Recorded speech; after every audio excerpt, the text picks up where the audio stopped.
हरे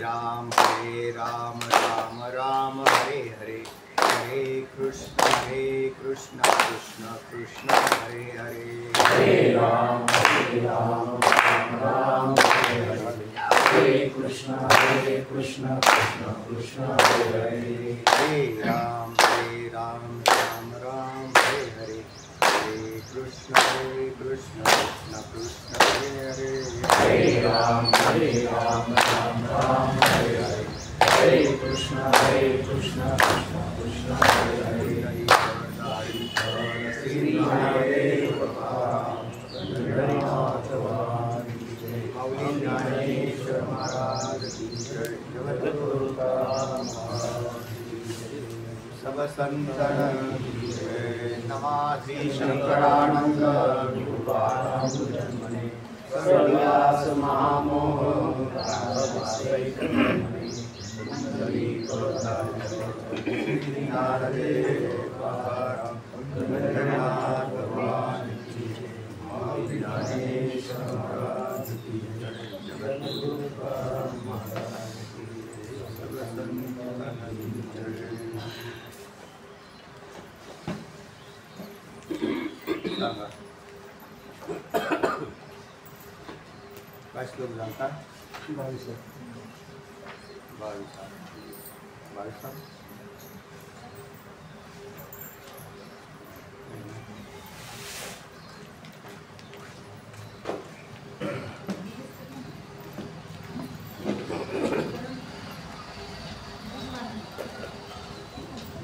सांगता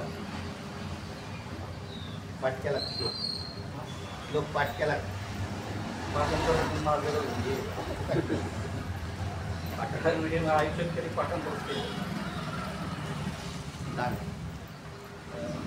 पंचकोश परित्याग श्लोक उच्चारा ना अगोदरच सांगताय कशा करतात आणि अवतरण म्हणतात घटाधिकांची जर उपेक्षा केली तर आपल्याला ब्रह्म राहत असेल, शिखर राहत असेल, ब्रह्म जर भेटत असेल तर मग पंचकोशाचा व्यय करता व्यर्थ आहे. अशा प्रकारची शंका घेऊन पुढचा श्लोक येतोय सांगा. पंचकोश परित्यागे साक्षी बहुधा वशेषदा स्वस्वरूपस्स एव स्वस्वरूपंस एव शून्यत्वं तस्य दुर्घटम.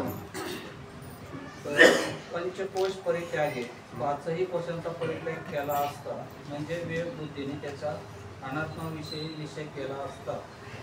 परित्याग करण्याच्यातला शब्द महत्वाचा आहे कारण दृष्ट पदार्थाचा त्याग आम्हाला माहिती आहे. दृष्ट पदार्थाचा त्याग माहिती आणि दृष्ट पदार्थ म्हणजे त्याग करणं म्हणजे त्याच्यापासून वेगळं राहणं असं किंवा त्याचा निराश करणं, त्याला बुद्धी त्याला बाजूला काढणं स्थूल मानाने.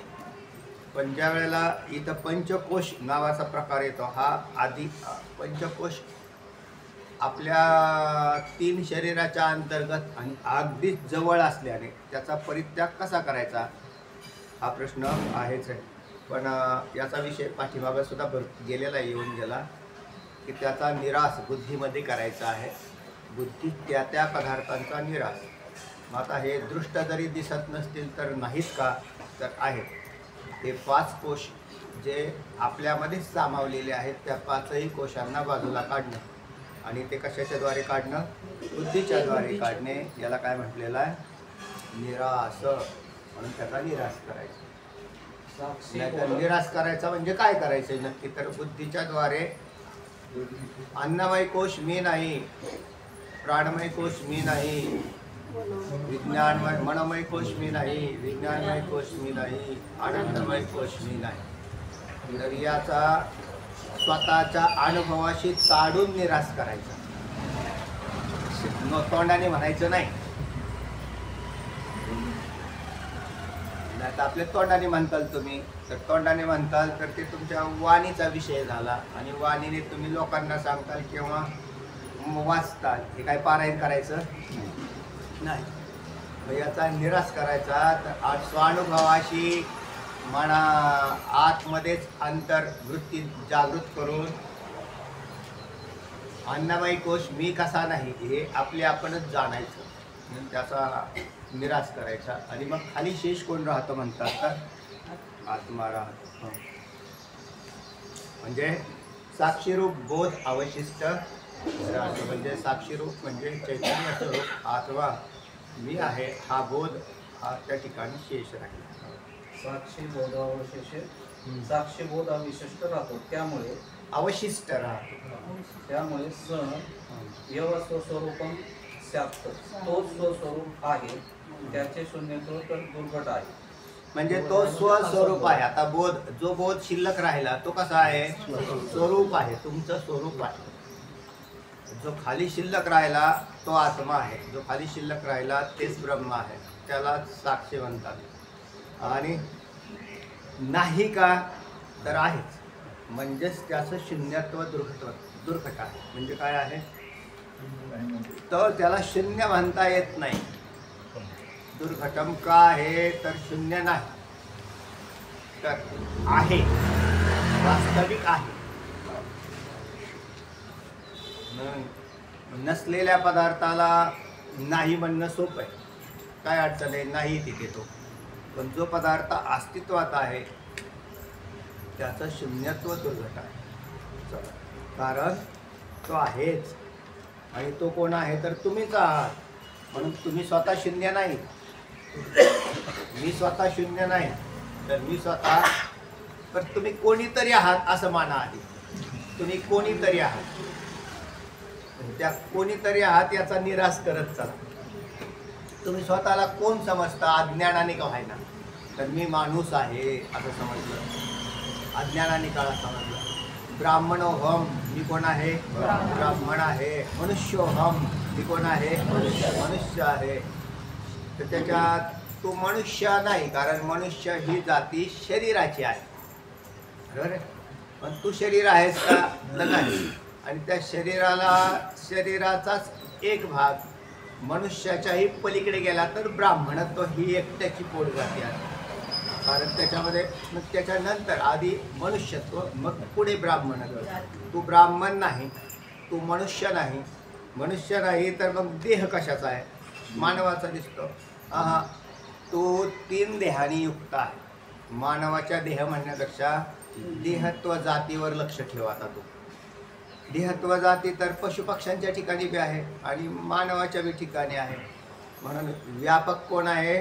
देहत्व व्यापक आहे का मनुष्यत्व व्यापक आहे?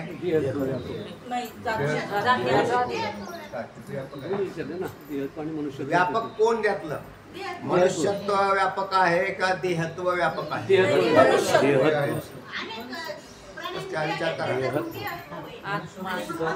पक्षाला काय आहे? देह आहे. वाघासिंहाला देह आहे का? वनस्पतीला देह आहे. आणि माणसाला देह आहे. म्हणून देहत्वाची व्याप्ती जास्त असते. आणि आता त्याच्यात मनुष्यत्व, म्हणून ते देहत्वाच्या दृष्टीने मनुष्यत्व व्याप्य आहे. कळालं? म्हणजे कारण देहत्व म्हटल्यावर त्याची व्याप्ती पशुपक्ष्यांच्या उभी गेली की इतर देहावर सुद्धा गेली. म्हणून व्यापक कोण आहे? देहत्व व्यापक आहे. आणि मनुष्यत्व व्याप्य, त्याला परिच्छिन्न म्हणतात, व्याप्य म्हणतात. म्हणजे मी मनुष्य नाही, मी ब्राह्मण नाही. पहिल्यांदा असू द्या ना, मग काय अडचण आहे? तरी सुद्धा आपला विषय काय चाललाय ते लक्ष ठेवायचं. व्याप्य व्यापकात आलो का नाही आपण? ब्राह्मणत्व आता एक सांगा मला, तुम्हीच सांगा, बाकीचे नका सांगू. ब्राह्मणत्व व्यापक आहे का मनुष्यत्व व्यापक आहे?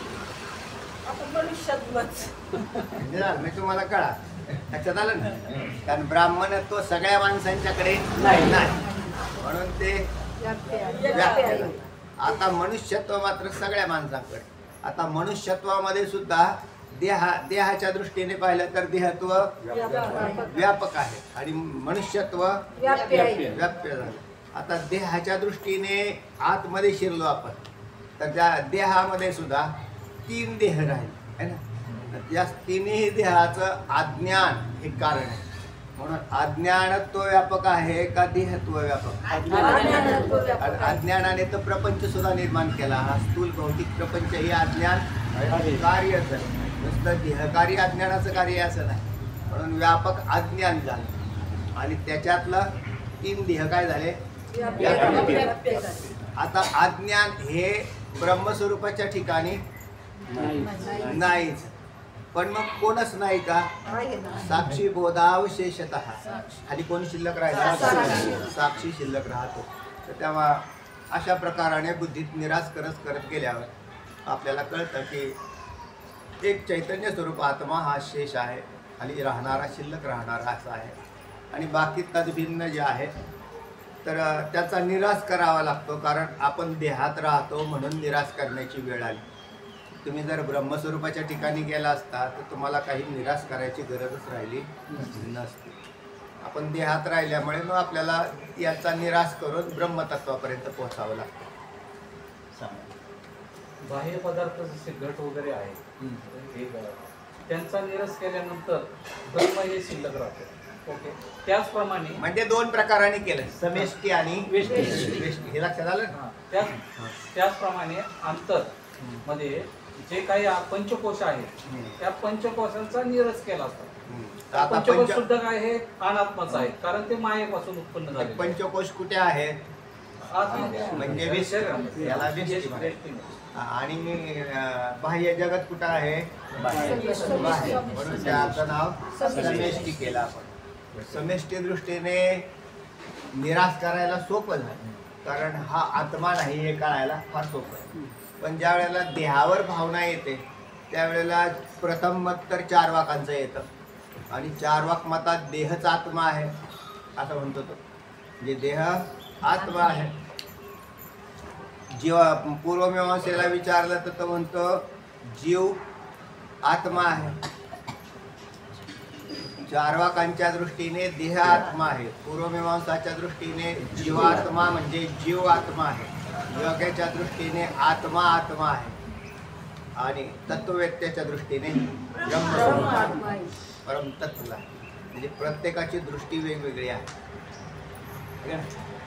तसा आता तुम्हाला निराश करत कुठे जायचं तर ब्रह्मतत्वाचा निराश होतो का? ब्रह्मतत्वाचा निराश नाही होत. कारण त्याच्या म्हणून तो शेष शिल्लक राहिल्यावर त्याचा निराश करणारा कोण हा प्रश्न येणारच आहे. तो पुढे येणार आहे. हे काय पंचकोश हे मायापासून उत्पन्न झालेले आहे. म्हणजे ते स्वप्नाप्रमाणे ते हे आहे विद्या आहे. असा निरस केल्यानंतर शिल्लक राहतं ते चैतन्य किंवा साक्षी चैतन्य आहे. आता स्वप्नाचा एक दृष्टांत यात असा आला आहे पंचकोशाच्या निराशासाठी. नवीन भाग ऐका. जसा स्वप्नात तुम्हाला देह भासला, स्वप्नात तुम्हाला देह घेतला होता का? तुम्ही घेतलेला होता आणि त्या ठिकाणी देह घेतला तर मी आहे असं तुम्ही स्वप्नात कोणाला म्हणत होता? स्वप्नातल्या देहाला म्हणत होता. म्हणजे स्वप्नातल्या देहामध्ये पंचकोश आहेत का? जर देह आहे तर पंचकोश आहे. कुठं? स्वप्नामध्ये सुद्धा आहे. पण त्या सुद्धा ठिकाणी अशाच प्रकारचा भ्रम उत्पन्न होतो की मी देह आहे.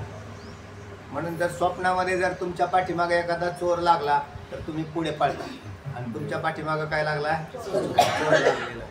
मग त्याच्यात चोर लागलेला आहे तर तुम्ही कोणाच्या रक्षणासाठी स्वप्नात पळता? देहाच्या रक्षणासाठी. मग त्याच्या आणि तेवढ्या वेळात कोणतरी तुम्हाला समोरून एक मोठी व्यक्ती आली, पहिलवान चांगले असे 1-2 जण आणि ओळखीचे. तो चोर तिथूनच माघारी पळून गेला असं गृहीत म्हणजे वाद तुमच्यामुळे माझं काय झालं? रक्षण झालं असं तो म्हटला. मग रक्षण झालं म्हटलं कारण तो चोर पळून गेला का नाही? एकटा होता तोपर्यंत. इकडून समोर 2 दिसल्यावर त्याचं काय झालं? तो म्हटला माझं रक्षण झालं. म्हणजे कोणाचं झालं? हेच पंचकोशाचं रक्षण झालं.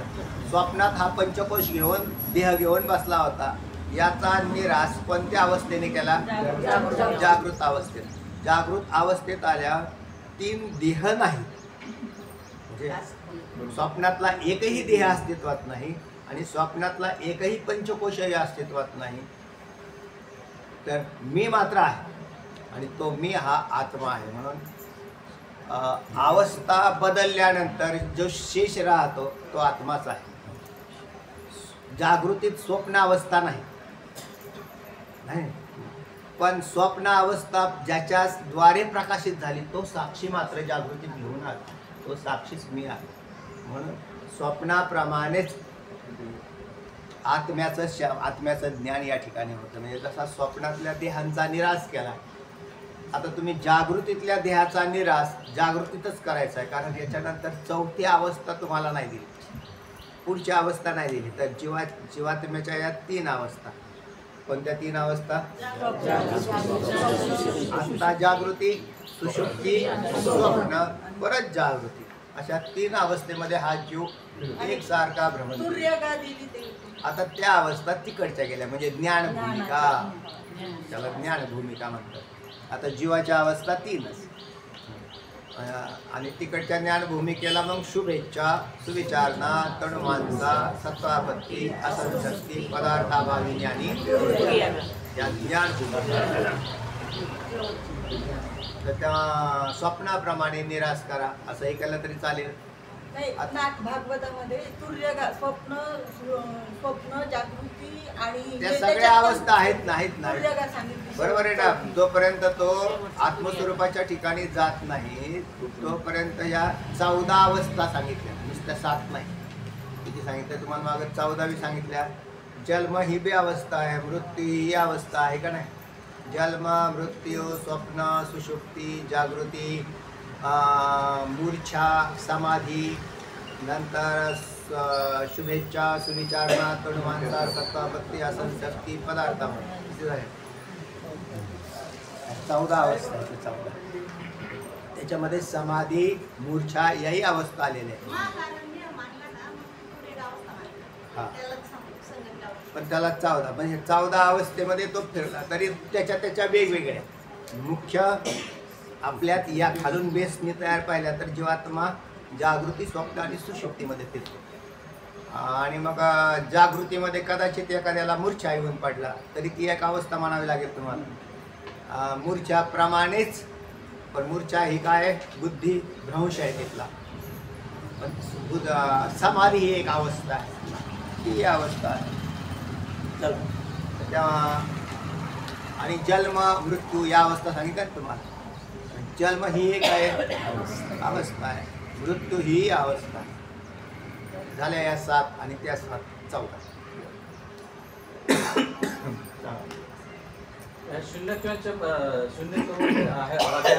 गुरुजींच्या ह्याच्यात सांगितले ते, परभणीकर गुरुजींच्या ह्याच्यात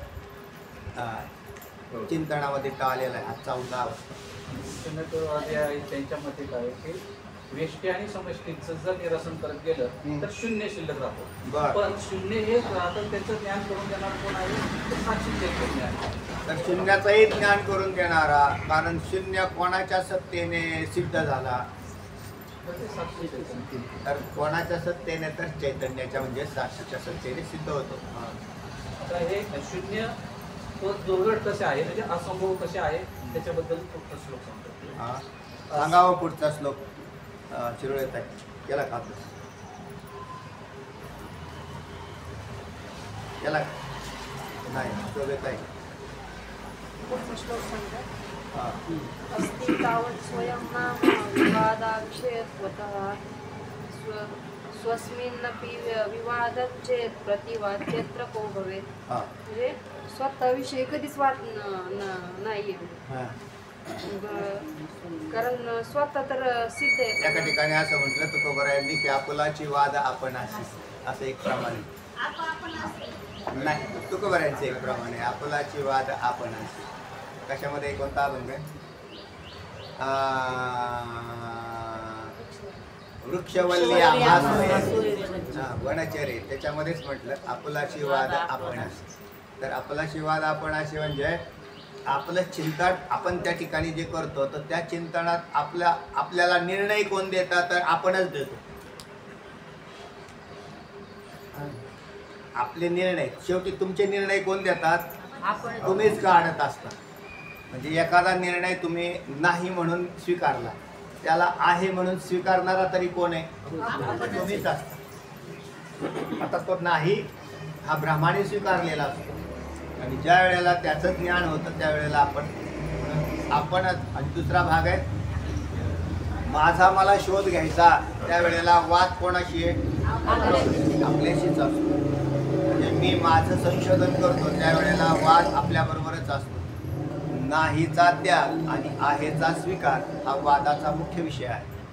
आपली आपण आपली आपण आपली आणि आपण असे शब्द आलेले आहेत. वादही आपल्याशीच आहे आणि सोडवणूक करणाराही तुम्हीच आहात. काय म्हटलेलं आहे की स्वतःविषयी कधीच वाद नसल्यामुळे स्वयं म्हणून कोणी आहेच. स्वतःविषयी वाद काय आहे का? मी नाही असा वाद कोणाचाच नाही. अज्ञान असो, मूर्ख असो, किंवा अगदी आत्ता सांगितल्याप्रमाणे कोणत्याही अवस्थेत जरी असला तरी मी नाही, या 14ही अवस्थेत मी नाही असं होईल का? नाही. कोणीच नाही असं होणारच नाही. तर आहे, पण वाद कशा संबंधी आहे? कोण आहे आणि कसा आहे, म्हणजे तो आत्मा कसा आहे हा वाद आहे. आणि तो कसा आहे आणि आता त्याला कोण आहे याचा अनुभव घेतल्यानंतर कोण नाही याची अस्वीकृती इथे वाद आहे की कशाला टाकायचं आणि कशाला स्वीकारायचं. चला, स्वतःविषयी जर वाद असेल तर मग त्याला प्रतिवादी कोण आहे म्हणजे? स्वतःविषयी जर स्वतः आहे त्याच्याविषयी जर विवाद असला तर त्याला प्रतिवादी कोण आहे म्हणजे? वादात नेहमी वादी आणि प्रतिवादी असे दोन भाग असतात. नुसता वाद आहे पण म्हणले कोणाशी, म्हणले कोणाशीच नाही. मग कशाला वाद आहे करतात? तर वादामध्ये वादी आणि प्रतिवादी असे दोघ जण असतात. तर त्याच्यामधला हा प्रतिवादी कोण? वाद करायचा तुमचा तुमच्याशी वाद आहे का? नाही. म्हणजे वाद आहे असं म्हटलं तर मग प्रतिवादी कोण? चला, तर प्रतिवादी तुम्हाला शून्यवाद्यालाच करावं लागेल. दुसरा कोण आहे प्रतिवादी? काय जो आत्म्याला स्वीकारत नाही त्याला काय करावं लागेल? प्रतिवादी करावं लागेल. जो तो स्वीकारतच नाही, आत्म्याला स्वीकार करत नाही, त्याला प्रतिवादी करावं लागेल. लौकिक वैदिक व्यवहारात पण म्हणजे स्वस्वरूप आहेच म्हणजे स्वतःच प्रकाश म्हणजे त्याच्यात दोन भाग आणखीन आलते की लौकिक आणि वैदिक व्यवहारात परमार्थ करता म्हणून तुम्ही आत्मा मानता, बरोबर, आणि परमार्थ करत नाही म्हणजे लौकिक आहे म्हणून तुम्ही आत्मा मानत नाही. पण आहे समाज असं आहे का? म्हणजे जगात जे लोक अभ्यासाला येत नाही, पाठाला नाही, ज्ञानेश्वरी माहित नाही, ते लोक आत्मा मानतात का? ते स्वतःला मानतात ना, आणि स्वतःला मानतात तोच आत्मा आहे. म्हणून जे कोणी चिंतन नाही केलं, अध्ययन नाही केलं, काही नाही, पण त्यांना विचारावं जावं की का तुम्ही आहेत का आज सकाळपासून? ते म्हणतात आम्ही आहोत. तुमचं तुम्हीच बघा. तुम्ही आम्हाला असं विचारताय म्हणजे तुम्हीच अस्तित्वात आहात. आम्ही तर आहेच. म्हणून बहुतांशी माणसं मरणाची सुद्धा चिंता करत नाही. का करत नाही? मी आहेच. आणि हा भाग त्याच्या ठिकाणी आहेच. म्हणजे मी आहे, आत्ता आहे म्हणजे उद्याच आहे. उद्याचं कोण पाहतं तेव्हा? मी आत्ता आहे म्हणून तो आणि आहे याचं पक्क ज्ञान त्याच्याकडे असल्या कारणाने बहुतेक माणसं सुद्धा उद्याची चिंता करताना दिसत नाही. उलट तुम्ही करत असताल तर तुम्हाला म्हणत असतील तुम्ही ते सारखं काय लावलंय ते मरायचं शांत राहा. हा, तुम्ही असं काय बोलता? मरण्याचं आहे म्हणून सांगा ना. असं आहे आहे आहे, काल होतं, आज आहे, उद्या बी राहू. हे अज्ञानातलं बोलणं असतं बरं का त्यांचं, हे लक्षात ठेवा. नाही तर ते शहाणे झाले असते, शास्त्र खोटं ठरलं असतं. त्यांचं ते अज्ञानातले का असणार, पण आस्तीची काय केलेली त्यांनी, म्हणून लौकिक आणि दोन्हीकडे बी कोणी आत्म्याला अस्वीकार केलेलाच नाही, स्वीकारतातच. आत्म्याचा स्वीकारच आहे. फक्त ज्यांना याचं ज्ञान नाही तर त्यांना तो आत्मा कसा आहे याचं अज्ञान असल्या कारणाने त्यांना जन्ममृत्यूचा तडाखा होतो, म्हणजे तडाखा बसतो त्यांना. पुढे सर्व व्यवहार तर म्हणजे सोबतच चाललेला आहे. हा, सगळा व्यवहार स्व म्हणजेच अधिष्ठान. त्या अधिष्ठानावरती अध्यस्थाचा व्यवहार चालतो. अध्यस्थाचा व्यवहार स्वतंत्र नसतो, पण अधिष्ठानच ज्याला माहीत नाही त्याचा अध्यस्थ व्यवहार त्याने त्या अध्यस्थालाच सर्व असं मानलेलं आहे आणि त्याच्यावरती तो बसलेला आहे, त्याच्यावर चाललेला आहे. म्हणून स्ववर व्यवहार चालतो हे तुम्हाला आम्हाला कळालं. आता कळाल्यानंतर मान्यता द्या की आपला व्यवहार कशावर चालतोय? आत्मसत्तेवर. स्व या पदाचा अर्थ आहे आत्मसत्ता. त्या आत्मसत्तेवर तुमचे आमचे व्यवहार चालू आहे. आत्म्याची सत्ता जर नसेल, आम्ही आमचा आत्मा काढून घेतो आणि तुमचं तुम्ही पहा व्यवहाराचं काय करायचं, नाही जमणार. अहो तेवढंच नाही, पण आभासाला जरी काढून घेतला, आता आभास हा विकारीच आहे वास्तविक पाहता. आभास काढून घेतला तरी जीवाची शरीर हालायची बंद होती. चैतन्य तर काढता येत नाही हे आम्हाला माहिती, पण आम्ही आभास काढून घेतला कारण आभास परिचिन्ह आहे अंतःकरणात प्रगट झालेला. त्याला काढून घेतला तर तुमच्या जीवाची हालणारी चालणारी शरीर बंद पडतील. तो आभास तरी कोणाच्या सत्तेचा आहे? त्याच्या सत्तेचा. त्याला काढला तर एवढा घोटाळा होतो. तर चैतन्य नसेल तर काय होईल? नाही, काहीच नाही ना, शेष शिल्लक काहीच राहणार नाही. म्हणून मग तिथं शून्य करता येईल तुम्हाला. चैतन्याचाही नाश झाला असं गृहीत. मग काय सिद्ध करणार? पहिली गोष्ट, चैतन्याचा नाश होणार कारण असणे हे कधी नसणेच जात नाही. असणं हे नित्य आहे. म्हणून आपला कधी नाश झाला नाही, मागं नाही, आत्ता नाही, पुढेही होणार नाही. ते परमतत्व मी आहे. त्याचा नाश कधीच होऊ शकत नाही, कारण त्याचा नाश करणारा कोण हाही प्रश्न. याचे हे उलटे सुलटे प्रश्न घेतलेले आहेत आपण मागे आलेले की त्याचा नाश करणारा कोण, किंवा त्या चैतन्याची सिद्धी करणारं दुसरं चैतन्य कोण? तर कोणीच नाही असं. म्हणून म्हणजे एकच चैतन्य आहे. तर तेव्हा खाली शेष आत्माच राहतो. तेव्हा स्वचा सगळा व्यवहार कोणावर आधारित आहे?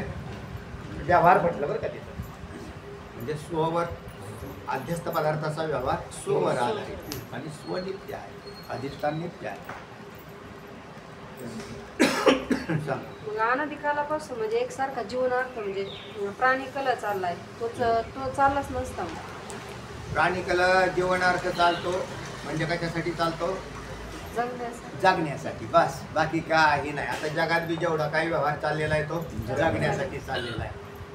आणि माणसांना असं वाटतंय यातला श्रेष्ठ जीव कोणता आहे तर मनुष्यच आहे. त्यामुळे आपण मनुष्यच धरू. तसा यांचा झाडाखाली झाड उगवलं तर त्याच्या खालचंही ते अन्न पाणी शोषण करून घेते. ते झाड त्या दुसऱ्या झाडाला म्हणत नाही की तू इथून उठून पळून जा, माझ्या झाडाखालचं माझ्या एरियातलं तू पाणी अन्न का घेतो असं ते झाड म्हणतं का? नाही. पुढे जसा जीव डेव्हलप होत चालतो बुद्धीने डेव्हलप म्हणजे जसा जसा होईल. मूळ असेल तर त्याला काही नाही, एकाच्या मुळ्या दुसऱ्या ह्याच्यामध्ये गेलेले आहे.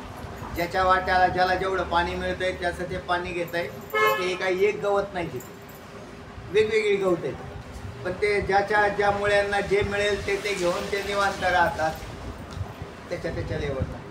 जशी बुद्धी डेव्हलप झालेली आहे प्राण्यांची तसे ते जर कीटकामध्ये गेले तर कीटक एकमेकांच्या विरोधी वैमनस्य तयार झालेले होते. त्याच्याही पुढे जाऊन जर आपण मोठे पशुपक्षी धरले तरी त्याच्यामध्ये तुम्हाला असं दिसते की चिमण्या त्यांच्या पोट्यात त्यांची पिल्लं सांभाळतात. त्याची तिथं बुद्धी संकुचित पावली. पुढे मोठ्या पशुकडे गेला तर जरी नावावर सातबारे नसतील तरी दुसरं काय त्याच्या आईला कोणाला येऊ देत नाही. त्याचा सातबारा नावा केलाय त्यांनी नाही, पण आमच्या आळीचं कुत्र दुसऱ्या आळीचं कुत्र असं लांबून आलं की लगेच भोकाय सुरुवात करतो. म्हणजे याचं कारण ती आळी कोणाची आहे? हा बुद्धीचा विकास.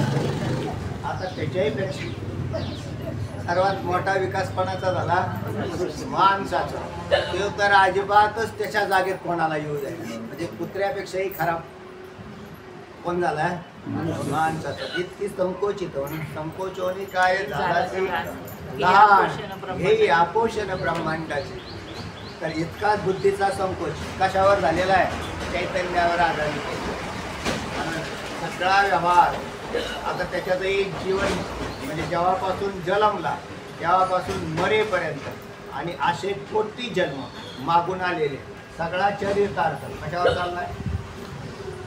त्या चैतन्याच्या प्रकाशामुळेच याला देह मिळाले आणि त्या देहासाठी हा चरितार्थ चालू केला त्याने. म्हणून सगळं देहाची व्यवस्था करण्यासाठी लोक आयुष्याचा खर्च करतात. म्हणजे सगळं आयुष्य खर्च कशावर केलं? देहाची ठेप ठेवण्यासाठी. देहाची ठेप ठेवण्यासाठी आयुष्य खर्च केलं. देहाच्या आणि केला गेले देह पडले असे काळाची तेव्हा सगळा व्यवहार त्याच्यासाठी चालतो म्हणतात. ऐका स्वतःविषयी ज्याला संशय त्याला सांगतात का? म्हणजे तात्पर्य त्याचं सांगतात का तू स्वतः स्वयं सिद्ध आहे? हां काय म्हटले तुम्ही? स्वतःविषयी ज्याला संशय वाटत असेल तात्पर्य सांगितलं का तू स्वतः म्हणजे स्वयं सिद्ध आहे तू स्वतः? स्वस्वरूप स्वतःचे विद्यमानत्व सर्व लौकिक वैदिक प्रमाण सिद्ध आहे. म्हणजे अर्थात आत्म्याची सिद्धी कोणी केलेली आहे? शास्त्राने केलेली आहे आणि प्रमाण सिद्ध आहे. प्रमाणांनी सिद्ध केलेलं आहे, शास्त्राने सिद्ध केलेलं आहे. आणि आपला अनुभव सुद्धा काय सांगतो? मी आहे. आणि तो जो आहे तो आत्मा आहे, शरीर नाही. एवढं कळालं ना पुष्कळ काम झालं. काय कळालं? मी कोण आहे? आत्माच आहे. च लावला ना म्हणजे बाकीच्याचा लगेच काय झाला? व्यावृत्ती करून टाकली. सकारात्मक. हां त्या सकारात्मक अगदी नक्की काय आहे? तर मी चैतन्य स्वरूप आत्मा आहे. माझा हा देह आलेला आहे तो माझ्या अज्ञानाने आला. स्वरूपाच्या अज्ञानाने आला. अज्ञान काय आहे? तर स्वरूपाला न कळणं हे अज्ञान आहे. म्हणजे न कळणं. कोणाला न कळणं? आत्म्याचं न कळणं हे अज्ञान आहे. काय करावं लागेल आपल्याला? त्यात परिश्रम काय घ्यायचे? परमार्थात काहीच नाही. नसलेल्याचा त्याग केला की काम होतं. नसलेलं कोण कोण? पंचकोश. नसलेले का असलेले? नसलेले आहेत ते, वास्तव नाही आहेत ते. आम्ही असलेलं फक्त एक चैतन्यच मानतो. कारण चैतन्याच्या ठिकाणी ब्रह्म किंवा आत्मस्वरूपाच्या ठिकाणी देहाचा अत्यंत अभाव आहे. मग देहाचाच अत्यंत अभाव असेल, देहाचाच अत्यंत अभाव असेल तर मग काय सांगत होतो? हां पंचकोश आले कुठून? तर पंचकोश यायचं काही कारणच नाही. म्हणून पंचकोशांचा सुद्धा काय अभावच आहे. आणि मी मात्र स्वयंसिद्ध आहे. लक्षात आलं ना? त्यातला मी स्वयंसिद्ध ठेवला तर पंचकोश वजा केले. आता ह्याच्यात नक्की काय घोटाळा झालेला आहे?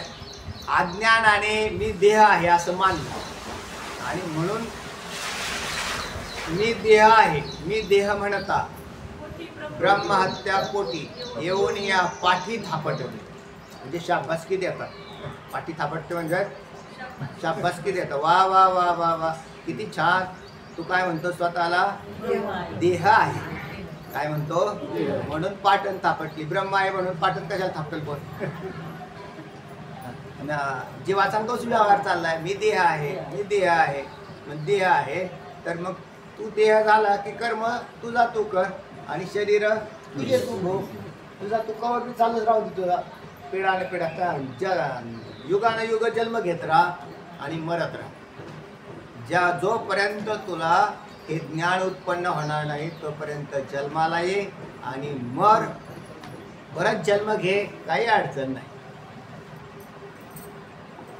जेव्हा कधी सद्गुरु कृपा होईल त्यावेळेला आणि त्याची योग्यता व्हावी लागते. सगळ्यात महत्त्वाची गोष्ट सद्गुरु कृपा नाही तर सद्गुरु कृपा. तुम्ही वाघिणीचं दूध घ्यायला गेले आणि जर्मलचं भांडं घेऊन गेले, असं नाही चालत. भांडं चांगलं लागतं. वाघिणीचं दूध कशात राहतं म्हटले? सुवर्ण पात्रामध्ये ठेवा. त्याची बहुमूल्यता किती हे कळण्यासाठी त्याला तसा भाग आहे. म्हणून मग त्याच्याच पात्रावर कृपा झाली आणि त्याच्यात ते टिकलं. तसं ब्रह्मज्ञान की त्याहीपेक्षा काही तेज आहे, ते साधारण पात्रात कसं राहील ते. म्हणून पात्र सुधारण्यासाठी बरेच जन्म जातात, ब्रह्मज्ञानासाठी नाही जात. कशासाठी जातात? पात्र बनवण्यासाठी. चला पुढे. मी नाही म्हणणारातच म्हणजे त्या वादातच तो प्रतिवादी ठरला. आता मी नाही असा म्हणतच असते, कारण जर फारच अट्टहास करत असतील दुराग्रह बुद्धी म्हणतात त्याला. नाही नाही मी नाहीच हो, खाली शेष खाली राहिला शून्यच राहिला हो, असा कोणी म्हणत असेल तर मग त्याच्यासाठी श्लोक आलेला आहे. कारण असं आहे म्हणजे हा याला वाद करावे लागेल ना. प्रतिवादी कोण झाला इथला? तर शून्य मानणारा हाच कोणी प्रतिवादी करावा लागेल. तेव्हा मी नाही म्हणणाराच या वादात कोण आहे? प्रतिवादी.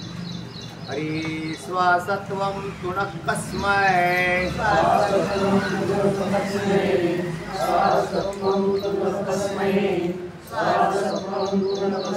चित्र चते विभ्रमं विना स्वासत्वं तुणक्कस्मै चित्र चते विभ्रमं विना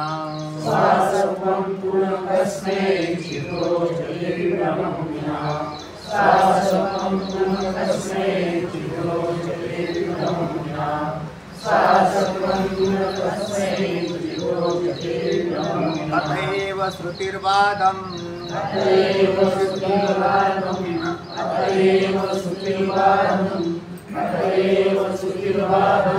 ऋते च सत्त्ववादिनः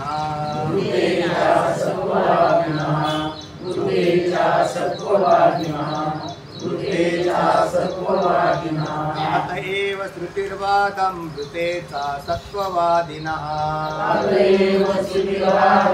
ऋते च सत्त्ववादिनः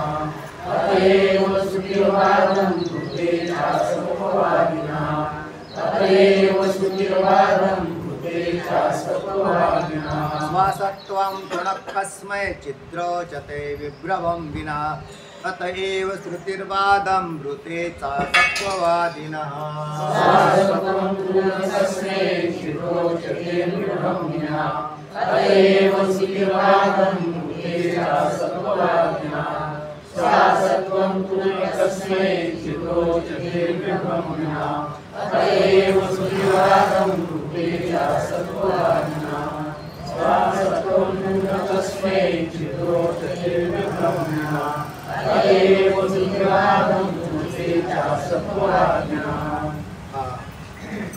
स्वासत्वं तु न कस्मैचित् रोचते विभ्रमं विना अतएव श्रुतिः वादं ऋते च असत्त्ववादिनः. दोन चार पदच्छेद आहेत. ऐका परत. स्वासत्वं तु न कस्मैचित् पदच्छेद आहे. रोचते विभ्रमं विना अतएव श्रुतिः वादं ऋते च असत्त्ववादिनः. खांदवे साहेब सांगा.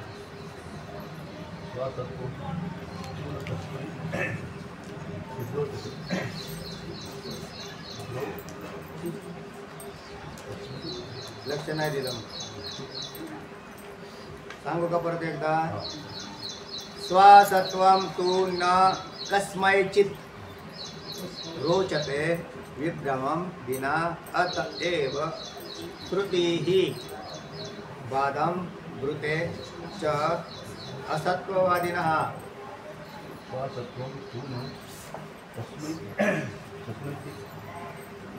तस्मै चित्त अर्धंत अर्धा उच्चार करायचा. विभ्रमं विना विभ्रमम विभ्रमं विना अतएव इति वाद भूते च सत्व विना. किती चुकलं दातोंडे ताई सांगा, सगळं सांगा. ऐका त्यांनी सांगितलं.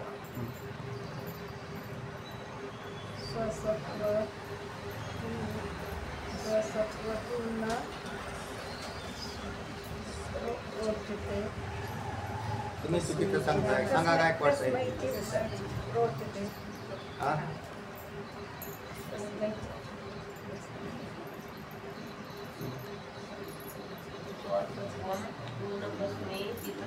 रोचते विभ्रमं विना अतएव श्रुतिः वादभूतेच्या असत्ववादिन. काय चुकलं आता.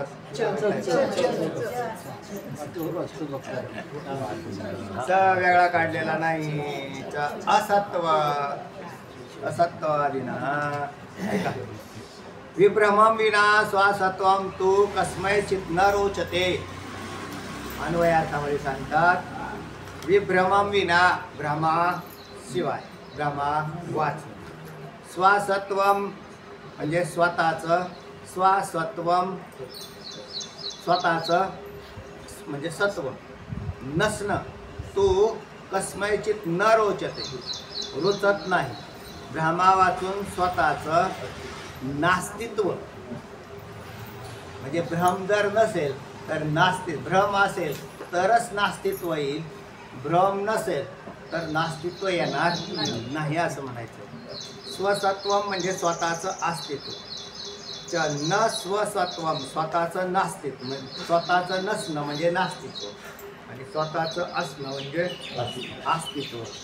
विभ्रमविना भ्रमाशिवाय नास्तित्व. तू कस्मैचित म्हणजे कस्मैचित म्हणजे कोणालाही, कस्मैचित पदाचा अर्थ आहे कोणालाही. न रोचते पदाचा अर्थ आहे रुचत नाही. हां, आणि विना स्वसत्वम या पदाचा अर्थ आहे नास्तित्व, स्वतःचं नास्तित्व. स्व म्हणजे स्वतः आणि विना सत्वम म्हणजे नास्तित्व, असं ना. कशात आलं. विभ्रमम पदाचा अर्थ काय आहे. भ्रमा, विभ्रमम भ्रमा वाचून, विना भ्रमा वाचून, विना दोन्हीकडे बी लावता येईल आपल्याला. विभ्रमम भ्रमाशिवाय, भ्रमा वाचून असा अर्थ आहे.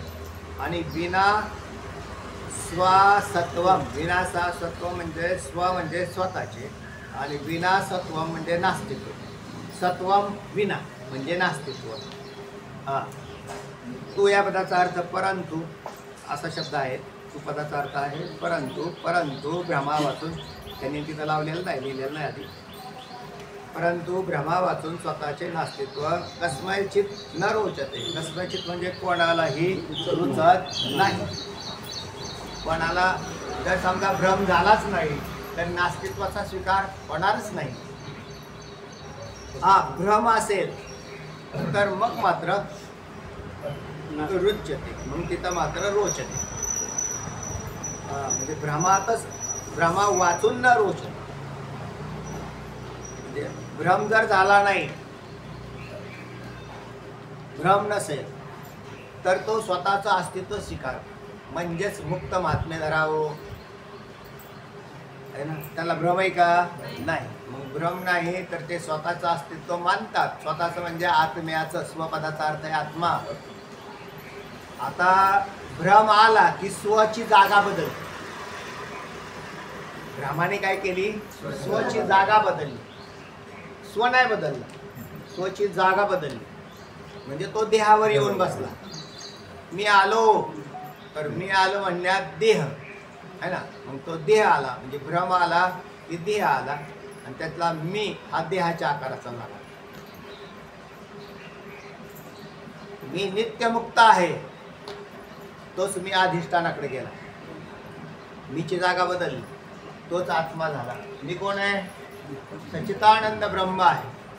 जागा बदलली, तोच अधिष्ठानावर गेला. ते म्हणले काय हो चहाला नाश्त्याला काय केलंय का? आला देहाकडे, लगेच देहाकडे आला ना. मग आता ना लई डल झाले जरा वातावरण वगैरे, चहा करता का? तर ते लगेच देहावर आला, लगेच चिंतन करायला बसला. चिंतन करायला बसला की तो म्हटला स्थूल देह मी नाही, सूक्ष्म देह मी नाही, कारण देह मी नाही. तर ज्याचा ज्याचा निराश केला, तर निराश ज्याचा झाला त्याच्या पलीकडला तो नसला तरी त्याच्या मागचा मात्र तो असतो. आहे ना? समजा तुम्ही एवढा निराश केला की स्थूल देह मी नाही, तर तुम्ही काय आहात मग? आता सांगितलेलं स्थूल देह मी नाही, तर तुम्ही कोण आहात मग? तुम्ही एकाचाच निराश केलाय ना. देह तर 3 आहेत ना, सूक्ष्म देह, कारण देह आणि चैतन्य मी आहे हे शेष राहिलं ना. आणि खाली काय काय राहिलं तेवढे मी आहेत. नुसता देह नाही, स्थूल देह मी नाही, म्हणजे तुम्ही सूक्ष्म देह, कारण देह आणि चैतन्य हे तिन्ही बी आहात ना. अन्नमय कोश मी नाही, बाकीचे आहेत.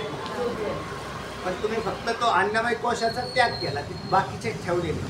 आणि नंतर खाली बघा प्राणमय कोश मी नाही, तरी सुद्धा खालचे आहेत. त्याच्या खाली गेला मनोमय कोश मी नाही, तरी विज्ञानमय, आनंदमय आणि आत्मा तुम्ही आहात ना, असा शेष राहतो ना. पण त्याचा निराश करण्यापेक्षा जशी त्याला झेपला हा परमार्थ झेपावावी लागतो. आणि हा झेपल्यानंतर मग त्याच्याकडून निराश संभवनी होतो. जर त्याला झेपला नाही तर बडबडीने काय कोणी चैतन्य स्वरूपातला शेष शिल्लक राहणार नाही, नुसती बडबडतो. तर त्याला तो झेपल्यावरती तो त्यागतो. तर त्या त्यागल्यानंतर मग तो खाली जेथपर्यंत त्याग घडला त्याच्या खालचा तो असतोच. जिथपर्यंतचा त्याग घडला त्याच्या खालचा तो शेष असतोच. म्हणून शास्त्राभ्यास करणारे कदाचित स्थूल देहाची भावना उठलेली असेल तरी सुद्धा जीवपणा शिल्लक असतो. हा तो देहाचा निराश झाला, वरच्या स्थूल देहाचा निराश झालेला आहे काही अंशात, 100% नाही केला समजा त्याने, तरी मग तो देहाच्या त्या भूमिकेमध्ये. म्हणून परमार्थ करणाऱ्यांच्या हजारो भूमिका आहेत, लाखांनी भूमिका आहेत. कारण प्रत्येक जणाचा कुठला त्याग करत कुठपर्यंत पोचला त्याच्यावर आधारित आहे की त्याने किती त्याग करत तो खाली खाली खाली खाली गेला. विहीर जशी खोदली जाते ना, विहीर खोदताना एकाच दिवशी नाही खोदली. आता तुमच्या लावल्यात मशीन, 4 आठवड्यात विहिरी होतात. पण पहिल्या विहिरी खोदताना काय करायचे, 6-6 महिने वर्ष विहीर चालायची. ते म्हणले झाली गाव खोदून, म्हणजे कधी सुरू केली आहे, आता काल नारळ पडला परवा, आणि मग इतक्या लगेच कसं होईल. तर त्याच्यावरती म्हणले आत्ताशी 2 फुटाची माती झाली काढून. मातीचा थरच आमचा 6 फुटाचा आहे. काळी रानं असते त्याच्यात थर मोठे राहतात. मग त्याला पहिल्या विहिरी खोदायला मग निवा अशा चालायच्या. त्या उन्हाळ्याभर विहीर गेली तरी पाण्याला गेली असं म्हणता येत नव्हतं. तसा त्याच्याही पेक्षा ही मोठी विहीर आहे. जन्मच्या जन्म गेले तरी सुद्धा मुक्ती होईल असं ते पाणी आहे. पण बरेच काळे पाषाण लागल्यावरती त्यांच्या विहिरी कशा जात्यात. म्हणजे कडक जर पाषाण लागला तर त्या टिकाव तर उडतो नुसता. मुरमाच्या रानात टिकाव चालतो, ढकली धरून काढतंय. पण कडक खालचं जर लागलं रान ना, त्याला सुरुंगाशिवाय गत्यंतरच नसतो. तर त्या याचे सुरुंग घेता घेता जन्म जातात. म्हणून या खोदकाम चालू असलेल्या विहिरी या प्रत्येकाच्या वेगवेगळ्या आहेत. कोणाला मातीच उचला ना अजून वरची.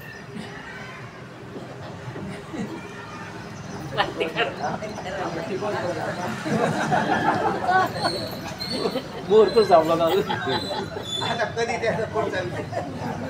पण त्याला तत्चिंतनम तत्कथनम काय दुसरा काय पर्याय.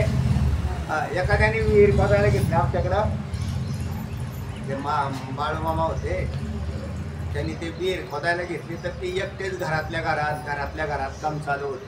ते म्हणजे मामा झाली का नाही हो विहीर, आता बायको आणि नवरा आणि तेवढ्याच, आणि पोरं तर लहान होते, कशाची विहीर होणार आहे यांची. मग ती दोघं उचल मातीने एवढं गटार केलं, पाऊस पडला, वरून जे आलं ते सगळं पुसून गेलं. ते म्हणजे मामा विहीर कुठे हो, ती काय इथं होती. मामाची विहीर गेली, कारण वरून पाण्याचा स्लोट एवढं आलं ते, आणि ती काढल्याला काय राहणार. असे जन्मच्या जन्म गेले. कशात? ईदभर हाणली, बुजली, परत ईदभर हाणली, काय कामाची. चिकाटीने प्रयत्न करावे लागतात. हा त्याचा काय म्हणजे याला दीर्घकाळ अध्ययनाची गरज राहते. पण मग पाणी मात्र लागणार, याच्यात काही शंका नाही. चला वाचा, थांबा, खालचं वाचायचं नाही.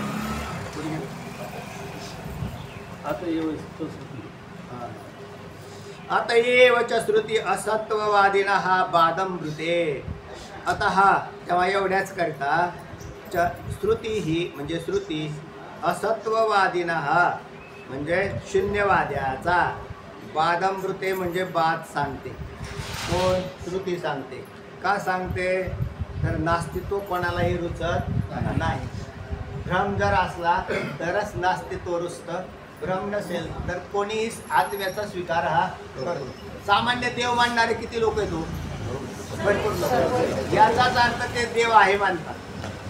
देव मानतात पण देवाचा शोध लागला नाही, त्याला माहितीच नाही देव मीच आहे म्हणून.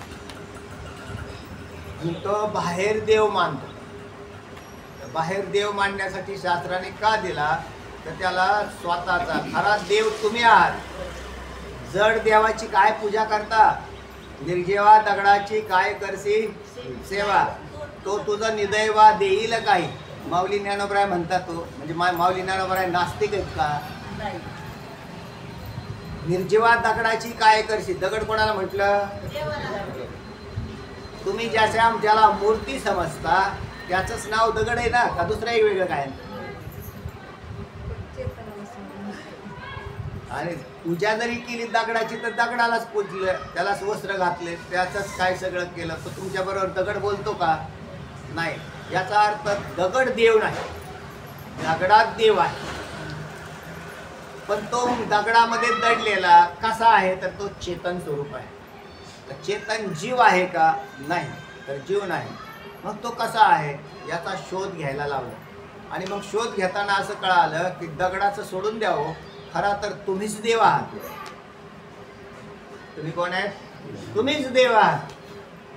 तुम्हाला भ्रमाने पूजा करावी लागते. भ्रमाने मला सगळं पाहावं लागतं.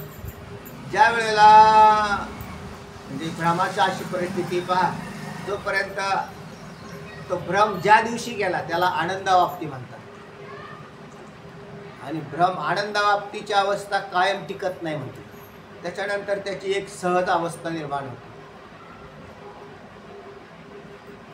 आम्हाला घर बांधायचंय, आम्हाला घर बांधायचं असं म्हणत बसला. तर म्हणले घर बांधायचं ते खरंय बा. तर त्यांनी जागा घेतली, काय 2-4 गुंठ काय घेतली. ते सगळी इमारत बांधण्यासाठी लागणार सगळं पैसा बी गोळा केला, मजूर लावले आणि मग घर बांधायला सुरुवात केली. काय करताय हो? काय चाललंय तुमचं? आणि आमच्या आता घराचं काम चाललंय हो. 10 लोकांना तो सांगत राहतो घराचं काम चाललंय. अधूनमधून जातो, पाणी हाणतो, कारण पाणी हाणल्याशिवाय त्याला करमत नाही. जरी पाणी हाणायला सेपरेट माणसं ठेवलेली असली तरी सुद्धा हा तिथं जाऊन सारखा पाहत राहा. काय चाललंय हो? घरकाम, घराचं बांधून चाललंय असं. तोच प्रकार परमार्थात सुद्धा आहे. काय करता हो? पाठाला जातो, अभ्यास करतो. ठीक आहे, काय चालेल पुढे काय झालं? काय नाही, पाठाला जातो, म्हणजे काम चालू आहे बुवा ह्यांचं. त्याच्यानंतर एक दिवस असा येतो आणि मग फार बेजार झालेला असतो. कारण माणसं बेजार कशात होतात? घर बांधताना नाही होत, बांधायचे संपायच्या वेळेला बेजार झालेले असतात. आणि त्यावेळेला पैसा राहिलेला नसतो. स्ट्रक्चर उभं करायला पैसे नाही लागत, त्याला सजवायला पैसे जास्त लागतात. स्ट्रक्चर उभं करायला 50% पैसे नाही लागत. पण मग त्याच्यात फरशीन दरवाजे नामकरण रंगण रंगोटी आणि ते सजवायला नवरीला सजवायला पैसे जास्त लागतात. आता तर जास्त लागतात, लाखाच्या वर गेलं. ते तोच प्रकार आहे, तसाच प्रकार. नंतर घर बांधून झालं आणि त्याच्यात राहायला आला. आता सांगतो का तो कोणाला घर बांधतोय हे सांगत नाही, सहज अवस्था. घर माझं आहे असंही म्हणत नाही. त्याच घरात राहतो, त्याचं कधी स्मरण सुद्धा नाही त्याला. कोणाचं त्याचं स्मरण सुद्धा नाही त्याला, मी कुठे राहतो. ती अवस्था महात्मा पुरुषांची. तर त्याच्या म्हणून त्यांच्या दृष्टीने देव राहिला नाही, कारण तत्स्वरूप बनलेले असतात. मग आता देव कोणाचा? घर बांधणाराला जाणाराचा. ज्याला घरच नाही त्याची तिथून सुरुवात होते. आणि असाच प्रकार आहे. म्हणून दगडात देव आहे असं समजू नका. तुम्हीच वास्तविक तुम्ही देव आहात. पण आता काय करावं? म्हणून आता जोपर्यंत हा वाद करत नाही तोपर्यंत पुढे जात नाही. वाचा. मी नाही असे म्हणणारच त्या वादात प्रतिवादी होईल, म्हणून म्हणाल तर सांगतो. हा श्लोक सांगितलाय, स्वसत्वं तु नौकस्मये छिद्रोचते विभ्रमं विना अतएव श्रुतिर्बाधं घृतेच्या सत्ववादिनः. अन्वयार्थ सांगितलाय की विभ्रमं विना स्वसत्वं तु कस्मैचित् न रोचते. भ्रमा वाचून स्वतःचे नास्तित्व कोणालाही रुचत नाही. म्हणजे काय मानावं लागतो? मध्ये भ्रम मानावा लागतो. भ्रम असला की तुम्ही स्वला बदललं समजायचं. मी स्वतःला काय समजतो? मी जर स्वतःला देह समजत असेल तर मला भ्रम आहे असं समजून घ्यायचं. कोणाला सांगायची गरज नाही, कारण मी स्वतःला काय समजतो. तर मी स्वतःला बरं त्याच्यात हे का ते म्हणजे ते तरी कसं काय सिद्ध होईल महाराज? तर मी तुम्हाला मागं सुद्धा सांगितलं, जर तुम्हाला दुःख लागत असेल, जर तुम्ही दुःखी असताल तर तुम्ही स्वतःच्या घरात राहत नाही हे सिद्ध झालं. कारण तुम्ही कसे आहात? दुःखी आहात. परीक्षा करायला काय कोणाकडे जायचं? टेस्टिंग करायला. आणि आपल्याला कळतं लगेच किंवा तुम्ही ज्ञानी आहात का अज्ञानी आहात. टेस्टिंग देऊ का? सांगू का? सोपीच आहे. जर तुम्हाला मी आनंद स्वरूप मुक्त आहे असं वाटत नसेल आणि हेच दुःख तुम्हाला सतावत असेल, चिंता सतावत असेल, तर तुम्ही अज्ञानी आहात. ते कोणाला विचारायचं कायची गरजच नाही. मग याचाच अर्थ तुम्हाला अज्ञान नाशाची काय आहे? गरज आहे. आणि ज्या दिवशी तुम्हाला असं वाटेल मला आता म्हणजे एकही चिंता नाही, मला कोणाचीच चिंता नाही, जळ आता संसार हो कै शेवट पुरे तुकयाच्या स्वामी गोपाळाला जीव जुरे. त्या गोपिकांची अवस्था. पण आता इथली अवस्था अशी की आता कोणाचीच चिंता नाही राहिली. तर चिंता नसणं हे मुक्त पुरुषाचं लक्षण आहे. चिंता आता प्रपंचात चिंता नाही असा एखादा पुरुष काढा ते म्हणजे मग मुक्तांना चिंता नसतात प्रपंचात. समांतर प्रपंच आहे दोघाचा. उलट काही वेळेला अति प्रतिकूल असू शकतो, अधिक प्रतिकूल. भाऊंच्या जीवनात संसार प्रतिकूल होता का अनुकूल होता? एकदम प्रतिकूल होता तो. आणि काहींच्या जीवनात असले तरी सांगता येत नाही, कारण ही गोष्ट काय उघड जाहीर करायची नसते की आमच्या घरात काय चाललंय. त्याला तरी सुद्धा त्याला त्याच्याशी काही देणं घेणं नसतं, कारण जसे बाहेरचं आहे तसंच आयातलं आहे. प्रत्येक व्यक्तीच्या प्रपंचातले दुःख भिन्न भिन्न आहे. म्हणजे असं नाही की सगळ्यांना सारखंच आहे असं नाही. प्रत्येकाचे वेगवेगळे. त्याच्यातही जे वेगवेगळे असतील तरी ते म्हणतो की आता फक्त एक मुक्त त्याच्याकडे पाहतच नाही, त्याच्यामुळे वेगळं किती बी वेगळं असू द्या, काय अडचण नाही, कितीही वेगळं असू द्या. म्हणून परमार्थ करताना याची हे करा की सहनशीलता आहे ना, ती परमार्थ करणाऱ्याची वाढत गेली पाहिजे, घटली नाही पाहिजे. म्हणजे तुम्ही त्याच्यावरती प्रतिकार करू शकता. आणि खोटंही हे स्वीकारायची तयारी ठेवा की हे जे आहे ना हे सत्य नाही आहे, हे खोटं आहे. तर मग काढी बी लागली तर काय अडचण नाही, तुम्हाला त्रासच नाही होणार. जे पदार्थ खोटे आहेत हे कळाल्यावर त्याच्यात सत्यत्व शोधायची काय गरज आहे? काहीच कारण नाही. ते खोटेच आहे, खोटेच आहेत, विषय संपला. त्याला खरं करायचा प्रयत्न केल्यामुळे त्रास होतो. प्रपंच ही सुधारायचा प्रयत्न जर केला तर तुम्हाला 100% त्रास होईल. कारण प्रपंच कधी सुधारला जात नाही. जो सुधारलाच जात नाही त्याचं नाव प्रपंच. आणि मग कुठे सुधारणा करायची? आपल्या चित्तात. तुम्ही काय केलं हो? तुम्ही लय आनंदी दिसता. काही नाही, काडी लावली. काडी लावली म्हणजे चित्तातून लावली, नाही तर जाऊन काड्यात लावली. एवढे नाही तुम्ही हुशार आहेत तसे. चित्तामधून त्याच्या आसक्तीचा त्याग हा सर्वात श्रेष्ठ विजय आहे. आणि मग त्यानंतर स्वरूपाशी अनुसंधान. तुम्ही चैतन्य आपल्या स्वरूपाशी अनुसंधान ठेवलं, विषय संपला. तुम्हाला फार अभ्यास येऊ, अभ्यास नाही येऊ, पण तुम्हाला विषय कळून अशा प्रकारची जर भूमिका बनवत गेले तर श्रेष्ठ भूमिका आहे. नाहीतर तुम्ही म्हटल्याप्रमाणे नाही श्लोक पाठ झाला नका व्हायना, त्याच्या वाचून तरी कुठं पडलं. पण आत्मस्वरूपाची काय बांधली पाहिजे? स्थिती बांधली पाहिजे. जर स्थिती बांधली गेली नाही तर मग मात्र दुःखच दुःख. अतः एव च श्रुतीः हा. असत्ववादिनः बाधं कृते. हा. एवढ्याच करिता श्रुती शून्यवादाला मोठा बाद सांगते. बरोबर, याच्यासाठी शून्यवादाचा बाद केलाय.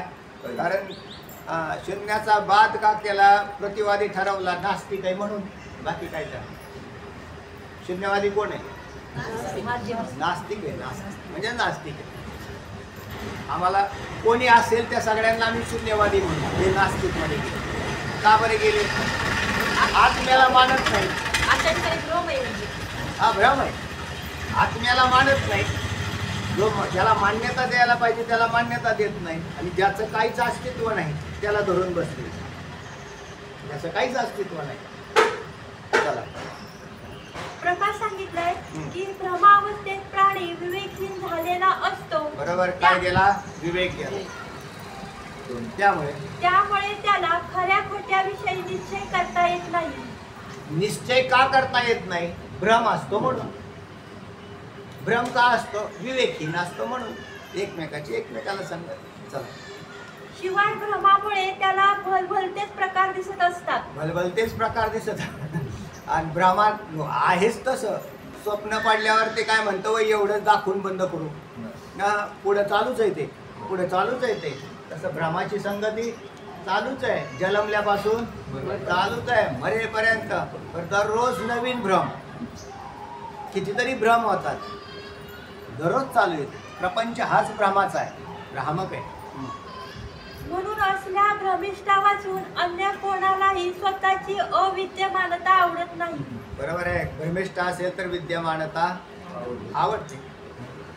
मी कधीही नसावे असे नाही, तर सर्वदा असावे अशा अर्थाच्या चरणाने प्रथम प्रकरणात ह्या आत्म्याविषयीचे प्राणी मात्राचे प्रेम व्यक्त केले आहे. बरोबर आहे, केलेलं आहे ना. प्रथम प्रकरणातच म्हटलं. हा विषय प्रथम प्रकरणातच झाला. मी नित्य कधी नसावे. बरोबर आहे. हा, मी सर्वदा असावे. आणि असंच वाटतं आपल्याला. आता इथेच वाटतं मी सर्वदा असावे. आता मी देहाल नका मानू, आत्म्याकडे चाल. 8वा श्लोक आहे. हा, 8वा श्लोक आहे ना. हा, मी सर्वदा असावे. पाहून घ्या. चला पुढे. तात्पर्य स्वतःचा नाश कोणालाच आवडत नसल्यामुळे स्वतःच्या नास्तित्वाविषयी वाद करणाऱ्या श्रुतीने मोठा दोष सांगितला आहे. बरोबर आहे. स्वतःच्या नास्तित्वाविषयी वाद करणाऱ्याला श्रुतीने काय सांगितलंय? दोष सांगितला. अरे खरं तर जगात कोणी नास्तिक असूच नाही, ज्या विश्वात कोणी नसावं. कारण तो आहे ना. आणि जो तू आहेस ना त्यालाच मी देव असा समजतो. तू एखादा नास्तिक असेल, कोणताही नास्तिक पकडून आण, त्या नास्तिकाला तू आहेस का रे? तो म्हणला हा मी आहे, पण तुमचा देव नाही मी मानणार. हा, नको मानू, पण तू स्वतःला मानतोस ना. हा, म्हणले ठीक आहे. म्हणजेच तू नास्तिक नाहीस, कारण तू स्वतःला मानतोस. आणि तोच कोणी देव आहे. तात्पर्य आहे का जगात कोणी नास्तिक शिल्लक राहिला का? कोणीच नाही ना. अगदी पार ते म्हणला की मी म्हणजे आपण कसलाच देव मानत नाही, कसलाच नाही. ठीक आहे, पण तू स्वतःला मानतो का? एवढंच त्याला विचारायचं. आणि मग मी आहे ना असा तो म्हणतोच. म्हणजे जगात कोणी नास्तिक नाही. तात्पर्य पंचकोशांचा निराश केल्यावर शून्य राहते हे म्हणणे अयुक्त आहे. बिलकुल. त्या बाद सांगणाऱ्या श्रुती वाक्याचाच अर्थतः अनुवाद सांगतात पुरुषोत्तम. कुंडली गरधारी स्थळ श्री ज्ञानदेव